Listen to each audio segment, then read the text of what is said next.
बिस्मिल्लाहिर्रहमानिर्रहीम। अस्सलाम वालेकुम स्टूडेंट्स, उम्मीद है आप सब लोग खैरियत से होंगे। अल्लाह ताला आप सबको अपनी ईमान में रखे। जी स्टूडेंट्स, तो मैं आज आपके सामने फिर से जो है वो एक नए टॉपिक के साथ हाजिर हूँ और इसकी हमने आज एक्टिव वॉइस फॉर्म में जो है हमने डिस्कस करना है। और इसमें जो इसके ज़ैली पॉइंट्स हैं, सबसे पहले इसका इंट्रोडक्शन है। इंट्रोडक्शन में हम ये देखते हैं कि इस सेंटेंस यानी कि इसमें सेंटेंसेस को हमने पहचानना कैसे होता है, उसके लिए हम हेल्पिंग वर्ब का इस्तेमाल कैसे करेंगे और जो है वो उसको जो है वो हम किस तरह से हम सेंटेंसेस के अंदर उसको जज कर सकते हैं। तो इंट्रोडक्शन में आप ये चीज़ सीखेंगे। उसके बाद स्ट्रक्चर है, स्ट्रक्चर ऑफ द सेंटेंस, यानी कि सेंटेंस का जो स्ट्रक्चर होता है उसमें जो है हमने देखना है कि इसमें कितनी किस्म के स्ट्रक्चर्स होते हैं, वो हम देखेंगे डिटेल में। और उसके बाद एग्जांपल्स के थ्रू हम इन स्ट्रक्चर्स को जो है वो माइंड में रखते हुए सेंटेंसेस बनाएंगे।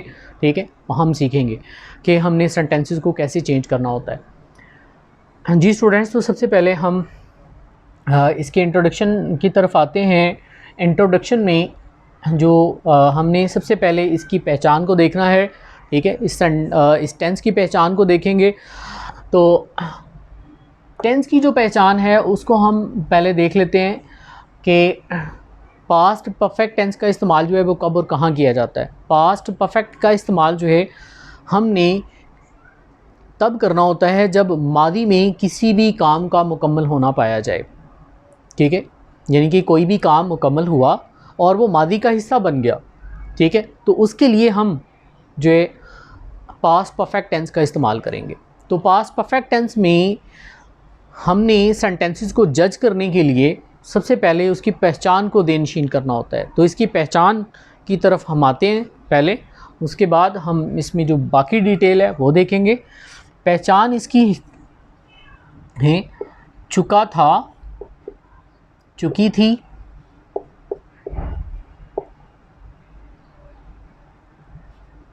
चुकी थी और चुके थे और लिया था, ली थी और लिए थे। इसके अलावा अलिफ, छोटी ये और बड़ी ये वग़ैरह उर्दू के फ़िक़रात के आखिर में मौजूद होता है। ठीक है, जब किसी भी सेंटेंस की लास्ट में पहचान ये हो तो वो पास्ट परफेक्ट टेंस का सेंटेंस होता है। जी स्टूडेंट्स, तो अब अगला सवाल इसमें ये पैदा होता है कि इसमें हम हेल्पिंग वर्ब कौन सा इस्तेमाल करेंगे। इसमें हेल्पिंग वर्ब का इस्तेमाल जो आपने एक्टिव वॉइस फॉर्म में जो करना होता है वो है हैड, और हैड के बाद जो वर्ब इस्तेमाल होता है वो है थर्ड फॉर्म। तो इट्स मीन दैट कि थर्ड फॉर्म का इस्तेमाल जो है वो हमेशा हैड के बाद किया जाता है। जैसे हमने जो है वो लास्ट जो हमारा लेक्चर था इससे पहले वाला, उसमें हमने प्रेजेंट परफेक्ट टेंस को डिस्कस किया था और प्रेजेंट परफेक्ट टेंस में हमने लगाया था हैज़ हैव, और हैज़ हैव के बाद हमने थर्ड फॉर्म इस्तेमाल की। तो आज जो हमारा जो टॉपिक है इसमें हेल्पिंग वर्ब जो है वो हैड है और हैड के बाद भी थर्ड फॉर्म का इस्तेमाल किया जाता है।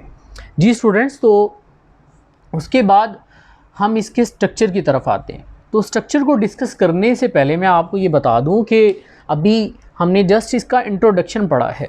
ठीक है, और जो है वो इस लेक्चर को समझने के लिए आखिर तक इसको लाजमी देखिएगा और इसमें मज़ीद कुछ चीज़ें जो है वो मैं ऐड करने जा रहा हूँ जो कि आपके लिए बहुत ज़रूरी हैं। उनको अंडरस्टैंड करना बहुत ज़रूरी है क्योंकि स्टूडेंट्स को बहुत ज़्यादा इसमें जो है वो कन्फ्यूजन होती है कि जब सेंटेंस जो है वो थोड़ा सा स्ट्रक्चर से हट के आ जाता है तो उस टाइम जो है वो स्टूडेंट थोड़ा कंफ्यूज हो जाता है कि अब इसको कैसे सॉल्व करना है। ठीक है, तो हमने उस स्ट्रक्चर के अलावा जो है वो किसी अलग मेथड से जब सेंटेंस जो है आपके सामने आ जाए, ठीक है, तो उसको आप ट्रांसलेट कैसे करेंगे तो उसके स्ट्रक्चर को जानना भी बहुत ज़रूरी है। ठीक है, एंड तक इसको लाजमी देखिएगा। ये बहुत इन्फॉर्मेटिव लेक्चर है आपके लिए जो कि आपको बहुत ज़्यादा जो है वो सेंटेंसेस को ट्रांसलेट करते हुए हेल्प करेगा। ठीक है जी स्टूडेंट्स, तो हम अब अपनी स्ट्रक्चर की तरफ आते हैं। स्ट्रक्चर में सिंपल सेंटेंस जो होता है उसको कैसे बनाया जाता है। तो इसमें सबसे पहले सब्जेक्ट हम यूज़ करते हैं और सब्जेक्ट के बाद हैड का इस्तेमाल है।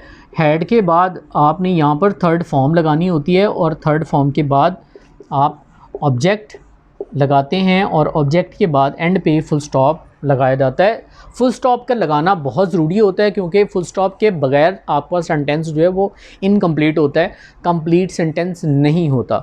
तो इसलिए फुल स्टॉप को एंड पे लाजमी मेंशन करें, लाजमी लगाएं जी स्टूडेंट्स। तो उसके बाद हम नेगेटिव की तरफ आते हैं। तो नेगेटिव में सब्जेक्ट पहले और उसके बाद हैड है। हैड के बाद नेगेटिव सेंस के लिए आप नॉट यूज़ करेंगे और नॉट के बाद आपने थर्ड फॉर्म लगानी है और थर्ड फॉर्म के बाद आप ऑब्जेक्ट लगाएंगे और ऑब्जेक्ट के बाद फुल स्टॉप लगाकर सेंटेंस यानी कि अपना स्ट्रक्चर कंप्लीट कर देंगे जी स्टूडेंट्स। तो ये दो स्ट्रक्चर्स मैंने आपके सामने लिखे हैं अभी। उसके बाद हम आते हैं इंटरोगेटिव की तरफ। इंटरोगेटिव जो स्ट्रक्चर होता है वो कैसे जनरेट किया जाता है इस टेंस के अकॉर्डिंग, ठीक है। तो हमारे पास जो हेल्पिंग वर्ब है उसको हम सेंटेंस के शुरू में लिखते हैं और उसके बाद हमारा सब्जेक्ट जो है वो आता है। सब्जेक्ट के बाद आपने इसमें थर्ड फॉर्म यूज़ करनी होती है और थर्ड फॉर्म के बाद आपने इसमें ऑब्जेक्ट लगाना होता है और एंड पे आप फुल स्टॉप की जगह इंटरोगेटिव यानी कि क्वेश्चन मार्क लगा देंगे। तो आपका ये स्ट्रक्चर जो है वो कंप्लीट हो जाएगा। उसके बाद डबल इंटरोगेटिव। डबल इंटरोगेटिव में आपने जो है वो स्टार्ट में WH वर्ड ऐड करना होता है।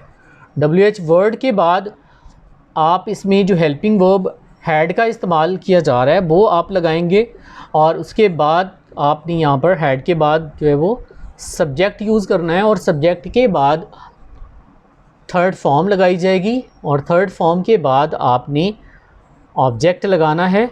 ऑब्जेक्ट के बाद एंड पे हम क्वेश्चन मार्क लगाकर इस स्ट्रक्चर को कंप्लीट कर देंगे।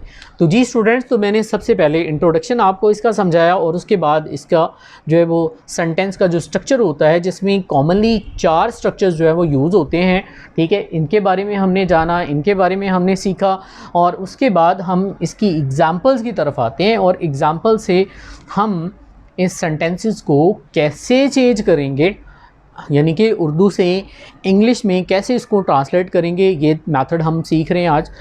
तो सबसे पहले मैं आपके सामने सेंटेंस लिखने जा रहा हूँ और सेंटेंस हमारा है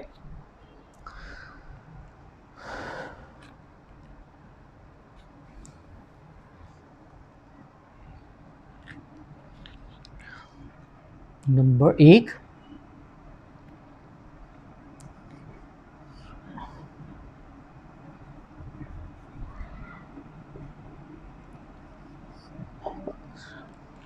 जब मैं घर पहुंचा,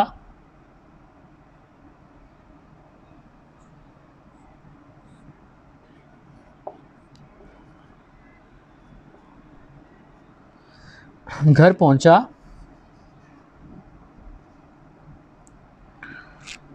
तो सूरज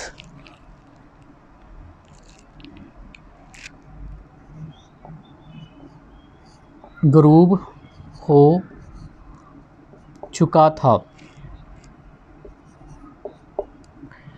ठीक है। तो ये सेंटेंस आपके सामने लिखा हुआ है। जब मैं घर पहुंचा तो सूरज गरूब हो चुका था। अब इस सेंटेंस में आपके सामने 2 चीज़ें मौजूद हैं, ठीक है, कि इस सेंटेंस के 2 पार्ट हैं, यानी कि 2 क्लॉज हैं, ठीक है। तो इसमें जो फर्स्ट पार्ट इसका बनता है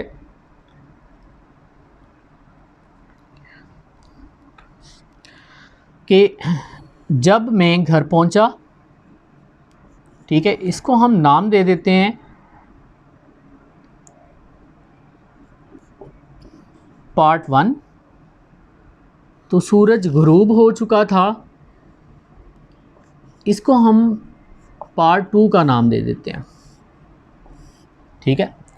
अब यहाँ पर सवाल ये पैदा होता है कि ये जो 2 पार्ट आपके सामने लिखे हुए हैं, क्या इनमें हमने एक ही टेंस जो है वो अप्लाई करना है या इसमें एक से ज़्यादा टेंस जो है वो अप्लाई होंगे। हम चूँकि डिस्कस कर रहे हैं पास्ट परफेक्ट टेंस को, लेकिन यह है कि इस सेंटेंस के अंदर दो चीज़ें आ गई हैं, दो सिचुएशन आ गई हैं, तो आपने इस दो सिचुएशन को जो है वो किस तरह जो है वो सॉल्व करना है। ठीक है, तो हम ये सीख रहे हैं इसके अंदर बेसिकली। तो यहाँ पर जो है वो आपके पास जो पार्ट नंबर 2 है, सबसे पहले हम इसको सॉल्व करेंगे। ठीक है, क्योंकि अब आप इस पार्ट के अंदर इसकी पहचान देखें। ठीक है, यानी सूरज गुरूब हो चुका था आ गया। अब चुका था जो है ये किस टेंस को शो कर रहा है, ये पास्ट परफेक्ट टेंस को शो कर रहा है। और पास्ट परफेक्ट टेंस की पहचान हमारे सामने जो है जो लिखी हुई है, चुका था, चुकी थी, चुके थे, लिया था, ली थी, लिए थे, और अलिफ छोटी ये बड़ी ये वगैरह। ठीक है, अब इस सिचुएशन में हमने यहाँ पर पास्ट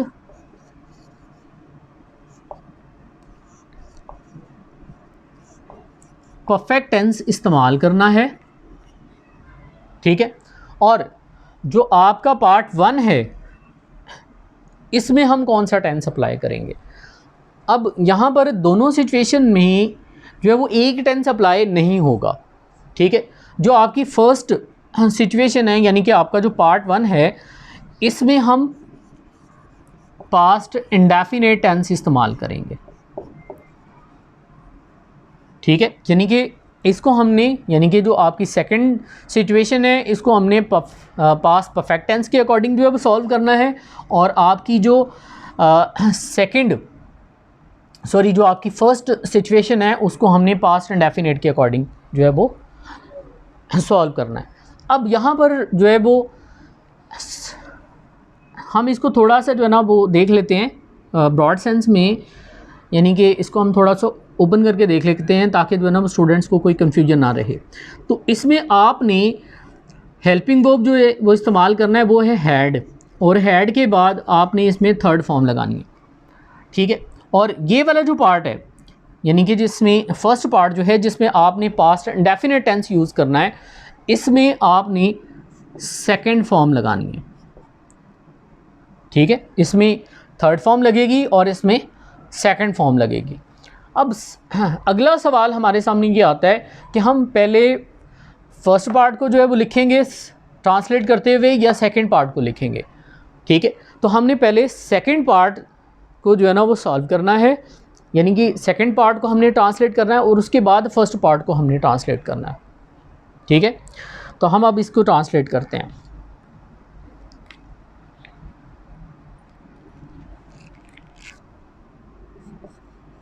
The sun had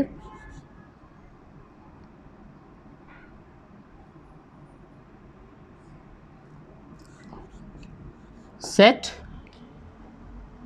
ठीक है, और उसके बाद अभी देखिए कि इसमें हैड हेल्पिंग वर्ब आ गया और सेट जो है ये थर्ड फॉर्म आ गई। द सन हैड सेट, और उसके बाद जब व्हेन। ठीक है, मैं आई, व्हेन आई। ठीक है, घर पहुंचा, पहुंचना रीच, और रीच की सेकंड फॉर्म रीच्ड है।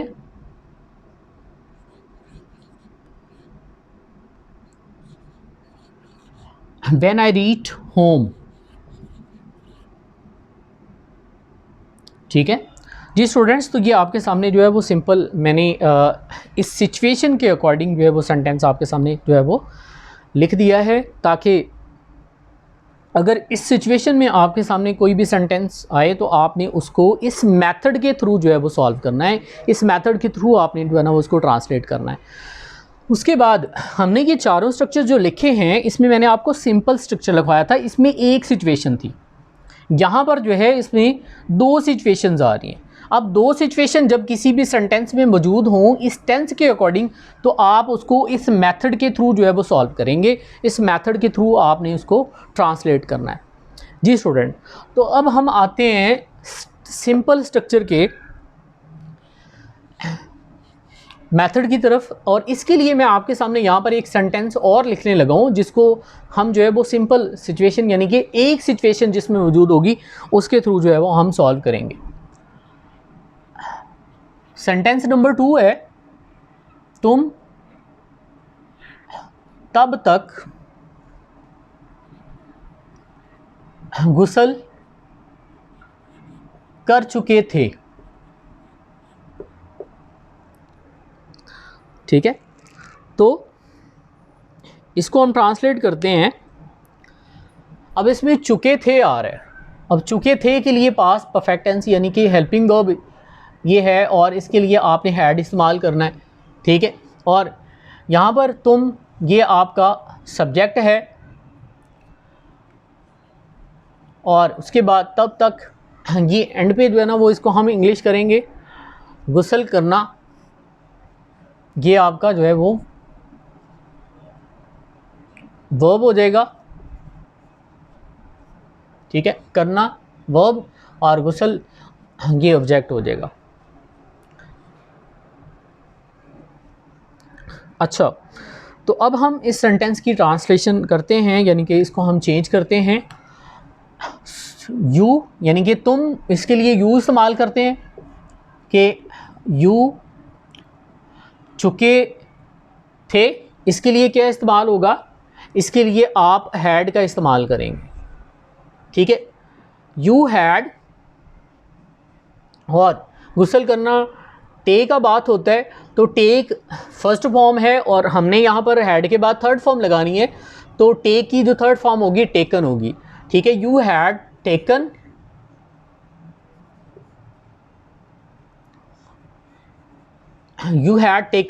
बाथ,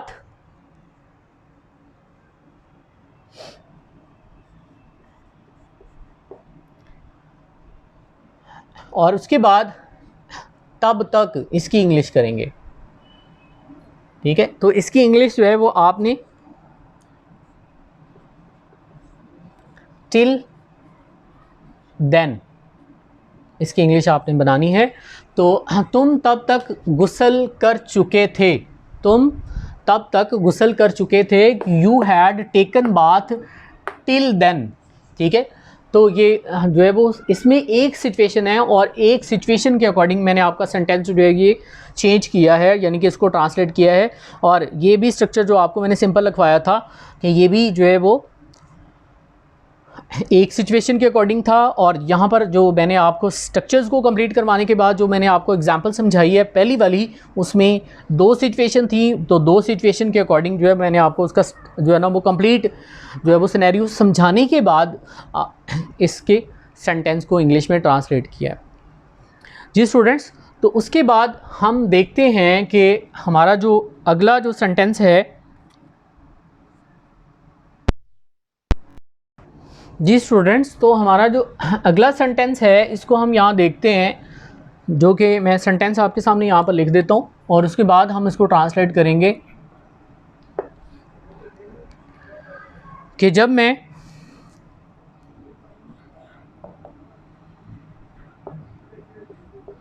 आया तो दुकानदार अपनी दुकानें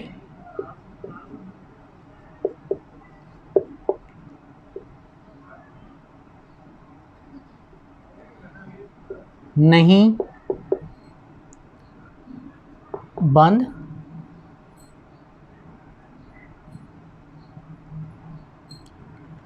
कर चुके थे। ठीक है, तो ये इस सेंटेंस में भी 2 सिचुएशन है।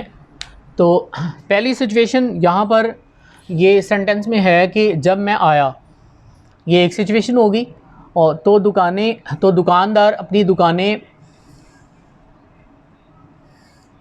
नहीं बंद कर चुके थे, तो ये जो सेकंड सिचुएशन है, तो हमने सेकंड सिचुएशन को पहले सॉल्व करना है। ठीक है, उसके बाद हम फर्स्ट सिचुएशन को सॉल्व करेंगे। तो इसमें दुकानदार, द शॉपकीपर,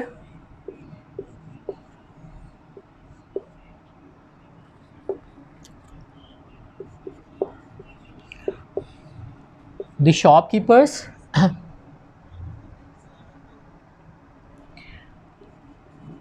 had not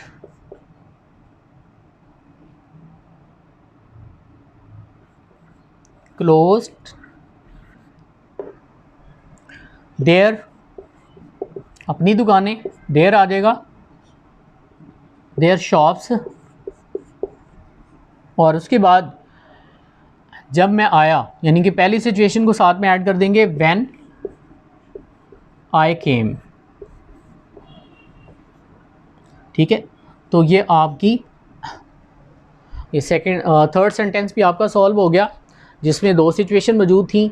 और उसके बाद थर्ड सिचुएशन हम अपने फोर्थ सेंटेंस की तरफ आते हैं, जो कि जिसमें जो है वो इंट्रोगेटिव को हमने सॉल्व करना है। और इंट्रोगेटिव सेंटेंस में आपके सामने लिखता हूँ, क्या तुमने मेरे आने से पहले, क्या तुमने मेरे आने से पहले नॉवल ख़त्म कर लिया था।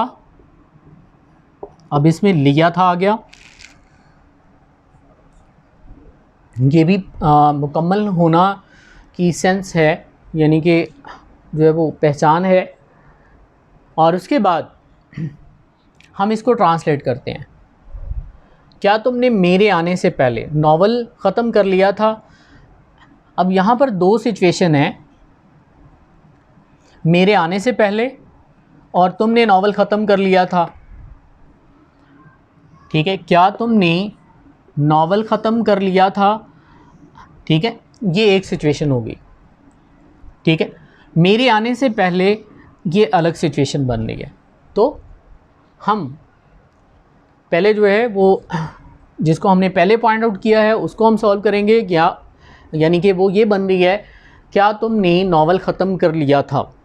इसको हम ट्रांसलेट करते हैं।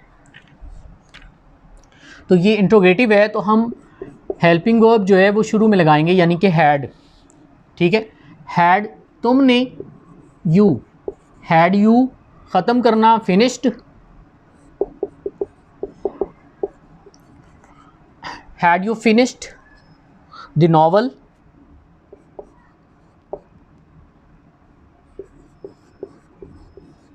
ठीक है, had you finished the novel. अब ये आपका जो है वो एक सिचुएशन आपकी यहाँ पर कंप्लीट होगी, मेरे आने से पहले। ठीक है, बिफोर, पहले मीन बिफोर, इसके लिए हम इस्तेमाल करेंगे बिफोर आई केम। ठीक है, तो एंड पे फुल स्टॉप। तो ये आपका सेंटेंस जो है ये कंप्लीट हो गया। इंट्रोगेटिव फॉर्म में हमने दो सिचुएशन वाले सेंटेंस को इंट्रोगेटिव फॉर्म में जो है वो चेंज करके समझ लिया है कि हमने इनको कैसे ट्रांसलेट करना है। और उसके बाद लास्ट सेंटेंस की तरफ हम आते हैं। Last sentence double interrogative form में है, तो उसको हम देखते हैं। वो भी हमारा जो है वो दो सिचुएशन उसमें मौजूद हैं, तो इसको भी हम देखते हैं। हमीद ने अब तक कर्ज़ा कैसे वापस किया था। हमीद ने अब तक कर्ज़ा कैसे वापस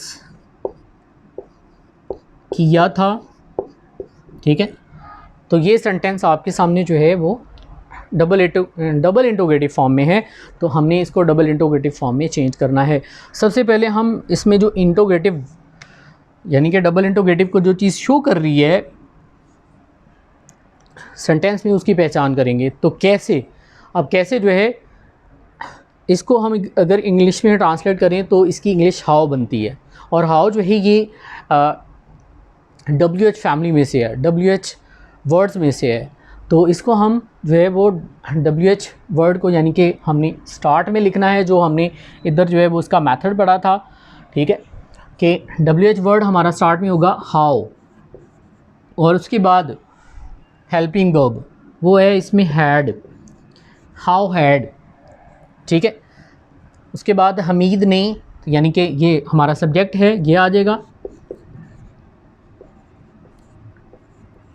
हमीद, हाउ हैड हमीद, ठीक है। और उसके बाद कर्ज़ा वापस करना, तो इसको हम लिखेंगे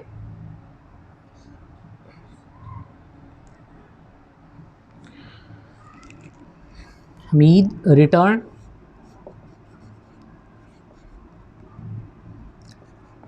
इसकी थर्ड फॉर्म रिटर्न्ड होगी, यानी कि रिटर्न्ड द लोन, ठीक है। अब तक, टिल नाउ, इसके लिए हम इंग्लिश यूज़ करेंगे। तो ये डबल इंटरोगेटिव सेंटेंस था, तो एंड पे क्वेश्चन मार्क लगा देंगे। तो स्टूडेंट्स, ये आपका जो है वो लास्ट वाला सेंटेंस भी कंप्लीट हो गया, जो कि डबल इंटरोगेटिव फॉर्म में था।